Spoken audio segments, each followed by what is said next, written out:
योगी महाराज के बाद अब तेज प्रताप से मिले पवन सिंह, उनका क्या है प्लान, है खबर या है बेखबर। चैनल को सब्सक्राइब कर लीजिए। आइए जान लेते हैं पूरी जानकारी।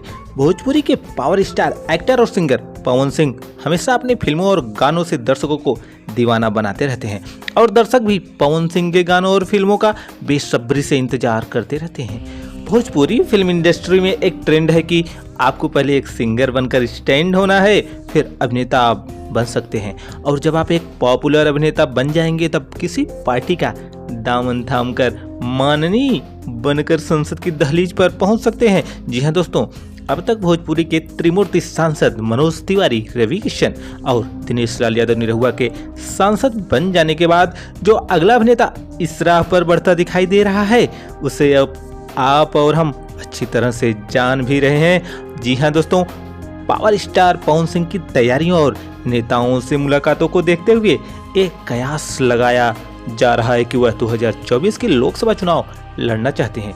दोस्तों, आप सब जानते होंगे कि पवन सिंह भारतीय जनता पार्टी को ज्वाइन कर उसके लिए चुनाव में प्रचार भी करते हैं। अब देखना है कि भोजपुरी के पावर स्टार क्या सांसद बनकर अपने भोजपुरिया संसद की सभा में सम्मिलित हो पाते हैं या मलेंगे हाथ। दोस्तों, जानकारी अच्छी लगी हो तो अपना हाथ रखिए मेरे साथ और करिए इंतजार।